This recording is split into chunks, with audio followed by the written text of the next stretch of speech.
कि प्रकृति की किसी भी कृति को नष्ट नहीं किया जा सकता। हमारा शरीर तमोगुण, रजोगुण और सतोगुण से परिपूर्ण है। इन तीनों गुणों में किसी गुणों को नष्ट नहीं किया जा सकता, केवल उन गुणों को संतुलित किया जा सकता है, सतोगुण के अधीन किया जा सकता है। उसी तरह काम, क्रोध, लोभ, मोह को नष्ट आज तक न कोई कर सका है, न कर सकेगा। केवल इन पर विजय हासिल की जा सकती है, इन पर पकड़ हासिल की जा सकती है। हमें कहां पर काम की आवश्यकता है, कहां पर क्रोध की आवश्यकता है, कहां पर लोभ की आवश्यकता है, कहां पर मोह की आवश्यकता है। और मैंने काम, क्रोध, लोभ, मोह के बारे में विस्तार से चिंतन दिया है कि हमको काम को अपने शरीर में किस प्रकार से उपयोग करना चाहिए, लोभ का अपने शरीर में किन चीजों को प्राप्त करने के लिए करना चाहिए, क्रोध का किस प्रकार से अपने अवगुणों को दूर करने का किस प्रकार से उपयोग करना चाहिए, किस तरह से अपनी आंतरिक चेतना को जागृत करने का मोह होना चाहिए, किस तरह प्रकृति सत्ता के दर्शन प्राप्त करने का, प्रकृति सत्ता की कृपा प्राप्त करने का, अपने सहज स्वरूप को प्राप्त करने के एक हमारे अंदर एक तड़प होनी चाहिए, हमारे अंदर एक ललक होनी चाहिए। इनका उपयोग यदि हम अपने लिए करना शुरू कर दें तो वही काम जो एक काम हमें विनाश की ओर ले जाता है, हमारी शक्ति को छीण करता है, वही जो कामना, वही जब हम अपने आप के साथ, अपनी सुषुम्ना नाड़ी के साथ संभोग की यात्रा तय करते हैं, सामंजस्य की यात्रा तय करते हैं, तो हमारी प्राणवायु ऊपर की ओर चढ़ती है, हमको चेतनता की प्राप्त होती है, हम दीर्घायु बन जाते हैं, हम चेतनावान बन जाते हैं। और जब वही विसर्जित करते हैं, पतन की ओर जाते हैं, तो हमारी शक्ति की क्षीण होती है और हम पतन के मार्ग की ओर चले जाते हैं। हमको एहसास ही नहीं कि किन ऊर्जाओं का हमें उपयोग किस प्रकार करना चाहिए, बाह्य क्रम में किस प्रकार कितना करना चाहिए, और उस मूल ऊर्जा को हमें किस प्रकार अपने अंतःकरण को समाहित करना है, अपने आप के साथ सामंजस्य स्थापित करना है। हम शिव शक्ति के समन्वित स्वरूप हैं। हमको उस सुषुम्ना नाड़ी को किस तरह से चेतनावान बनाना है, किस तरह से काम, क्रोध, लोभ, मोह को अपने जीवन में उपयोग करना है। एक आपको गहराई की ओर ले जाती है, पूर्णत्व की ओर ले जाती है कि अगर आपका 1 मिनट का ध्यान लग गया तो जो आप 7 घंटे, 8 घंटे, 10 घंटे नींद से आपको तृप्ति नहीं मिलेगी, वो यदि 1 घंटे का मन एकाग्र हो गया तो 10 घंटे आपको एक एनर्जी मिलती चली जाती है, एक अलौकिक नशा। कह रहा हूं बाहर के नशों को तक, हम बाहर जिस क्षेत्र में जाएंगे हमारा पतन सुनिश्चित है, और अंदर के जिस चीज में जाएंगे हम अमृतत्व को प्राप्त करते चले जाते हैं, आनंद को प्राप्त करते चले जाते हैं। बाहर की चीजें हमें क्षणिक सुख दे सकती हैं। अगर हम सुख को प्राप्त करेंगे तो दुख हमारे जीवन में आएगा आएगा, और यदि हम आनंद को प्राप्त करेंगे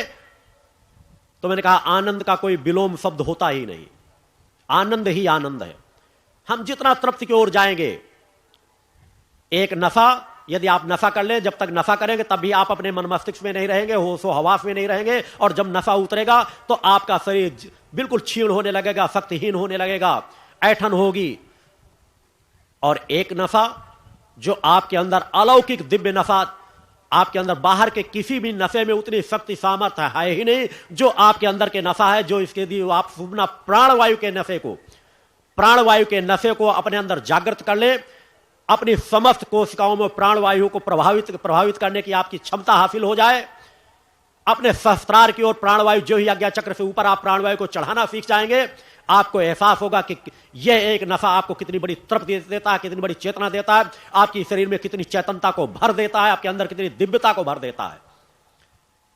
तब कहीं जाकर के आपको एहसास होगा कि वास्तव में हमारे अंदर जो क्षमताएं भरी हुई है, यदि हम एक साधक का जीवन जीते हुए उनको धीरे धीरे करके क्रमिक अर्जित करें, कोई बड़ी साधना की आवश्यकता नहीं रहती। जो मैंने कहा है कि आपको मैंने चिंतन दिया कि अष्टांग योग का मार्ग और नवधा भक्ति के मार्ग को यदि अपनाकर चलेंगे, भक्ति ज्ञान और आत्मशक्ति की कामना को लेकर के चलेंगे, नित्य यदि आप 5 मिनट 10 मिनट का ही ध्यान लगाने लग जाए, मन को एकाग्र करके, मेरुदंड को सीधा करके,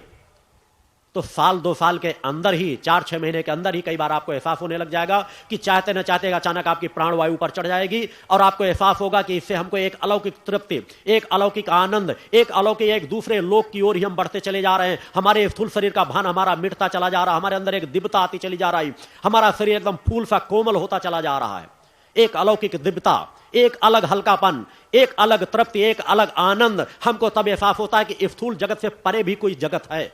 हमारे संबंध जुड़ने लगते हैं, अन्यथा तो हम एहसास ही नहीं कर पाते आप लोग कि इस कोलाहलपूर्ण जगत से परे क्या है, इसकी शून्यता क्या है, एक न्यूट्रल अवस्था क्या है,